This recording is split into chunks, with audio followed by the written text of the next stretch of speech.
हैं NEET paper leak मामले की, जिस पर आज सुप्रीम सुनवाई होने वाली है। आपको बता दें, जहां एनटीए और केंद्र की तरफ से हलफनामा दाखिल किया गया है, तो वहीं दूसरी तरफ सीबीआई आज अपनी जांच रिपोर्ट सौंपने वाली है सुप्रीम कोर्ट में। सुप्रीम कोर्ट का रुख क्या रहेगा? क्या दोबारा से परीक्षा होगी या फिर नहीं? इस पर आज सुप्रीम कोर्ट को आदेश देना है। लेकिन इससे पहले केंद्र और एनटीए ने सुप्रीम कोर्ट को अपना जवाब सौंप दिया है, हलफनामा दाखिल कर दिया। और साफ तौर पर केंद्र और एनटीए का स्टैंड एकदम साफ है, एक है। उन्होंने कहा है कि दोबारा परीक्षा कराने की जरूरत नहीं, क्योंकि कुछ सेंटर्स पर ही गड़बड़ी हुई थी। लेकिन कुल मिलाकर के सुप्रीम कोर्ट को आज यह तय करना है कि क्या दोबारा परीक्षा की जरूरत है या फिर नहीं। कई याचिकाएं दाखिल की गई थी और इसको लेकर आज सुप्रीम कोर्ट में सुनवाई होने वाली है। इस बीच आपको यह भी बता दें कि सुप्रीम कोर्ट की तरफ से सीबीआई को यह कहा गया था कि अब तक की जो जांच है उसकी रिपोर्ट सीबीआई सुप्रीम कोर्ट को सौंपे। तो आज सीबीआई की तरफ से भी अपनी रिपोर्ट सौंपी जाएगी। इससे पहले केंद्र और एनटीए ने सुप्रीम कोर्ट को अपना जवाब सौंप दिया है। तो सवाल यह है कि नीट पर सुप्रीम कोर्ट का आदेश क्या होगा? क्या फिर से परीक्षा होगी या फिर नहीं होगी? तो नीट पर आज फिर से सुप्रीम सुनवाई है। केंद्र सरकार और एनटीए ने नीट परीक्षा को लेकर सुप्रीम कोर्ट में अपना जो हलफनामा है वो सौंप दिया है। आज की सुनवाई में यह तय होगा कि सुप्रीम कोर्ट दोबारा नीट परीक्षा को आयोजित करने के आदेश को देता है या फिर नहीं। इसी पर एक खास रिपोर्ट देखिए।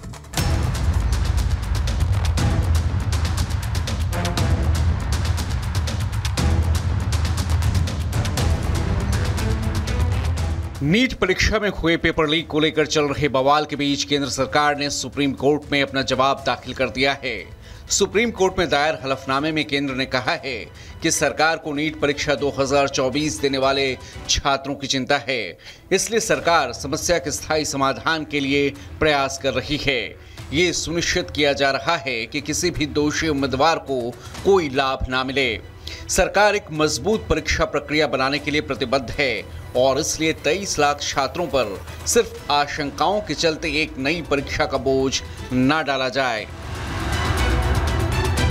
इतना ही नहीं, केंद्र ने सुप्रीम कोर्ट में दायर किए गए हलफनामे में सुप्रीम कोर्ट को देश में होने वाली सभी प्रतियोगी परीक्षाओं को निष्पक्ष और पारदर्शी तरीके से आयोजित करने का भी भरोसा दिलाया है। साथ ही कहा है कि केंद्र सरकार देश में आयोजित होने वाली सभी परीक्षाओं को निष्पक्ष और पारदर्शी तरीके से आयोजित करने के लिए एक मजबूत परीक्षा प्रक्रिया बनाने के लिए प्रतिबद्ध है और प्रतियोगी परीक्षाओं में पारदर्शिता, निष्पक्षता और विश्वसनीयता सुनिश्चित करने के लिए संसद ने सार्वजनिक परीक्षा अधिनियम 2024 लागू किया है। वहीं केंद्र सरकार ने नीट परीक्षा में हुई गड़बड़ी और उसमें शामिल लोगों की पहचान के लिए सुप्रीम कोर्ट को ये भी जानकारी दी कि इसके लिए सरकार ने मद्रास आईआईटी से मदद ली है, जिसके तहत आईआईटी मद्रास की टीम ने डेटा एनालिसिस के जरिए जिनके ज्यादा नंबर आए हैं उनका डेटा विश्लेषण किया है, जिसकी रिपोर्ट बताती है कि नीट परीक्षा में बड़े पैमाने पर गड़बड़ी के संकेत नहीं हैं, न ही किसी खास सेंटर के उम्मीदवारों को असामान्य स्कोर मिला है। स्टडी के मुताबिक छात्रों को मिले अंकों में हर जगह वृद्धि हुई है। अंकों में ये बढ़ोतरी लगभग सभी शहरों और केंद्रों में देखा गया है। इसकी वजह सिलेबस में 25% की कटौती है। ज्यादा अंक हासिल करने वाले छात्र अलग शहर और अलग सेंटर्स के हैं। इसके साथ ही केंद्र सरकार ने सुप्रीम कोर्ट को आश्वस्त किया है कि अगर किसी उम्मीदवार के बारे में यह पाया जाता है कि उसने किसी भी गड़बड़ी का फायदा उठाया है, तो ऐसे कैंडिडेट की उम्मीदवारी काउंसलिंग के दौरान या उसके बाद भी किसी भी स्टेज पर रद्द की जा सकती है। केंद्र ने कहा है कि काउंसलिंग की प्रक्रिया जुलाई के तीसरे हफ्ते में शुरू होगी और ये 4 राउंड में होगी। कुल मिलाकर केंद्र सरकार ने सुप्रीम कोर्ट के सामने अपना पक्ष रखते हुए साफ कर दिया कि केंद्र सरकार दोबारा परीक्षा कराने के समर्थन में नहीं है। वहीं इस मामले में एनटीए ने भी सुप्रीम कोर्ट पर अपना जवाब दाखिल कर दिया है। एनटीए ने कहा है कि पटना हजारीबाग में किसी भी ट्रंक में कोई प्रश्न पत्र गायब नहीं हुआ। प्रत्येक प्रश्न पत्र में एक अद्वितीय क्रमांक होता है जिसे एक विशेष उम्मीदवार को सौंपा जाता है। कोई भी ताला टूटा हुआ नहीं मिला। पर्यवेक्षकों की रिपोर्ट में भी धांधली के संकेत नहीं हैं। कमांड सेंटर्स में सीसीटीवी कवरेज की भी लगातार निगरानी की गई। पेपर लीक होने का कोई संकेत नजर नहीं आया। टेलीग्राम पर कथित लीक का दावा भी फर्जी है। वहीं इस मामले में सीबीआई ने भी मंगलवार को 2 और लोगों को पटना से गिरफ्तार किया।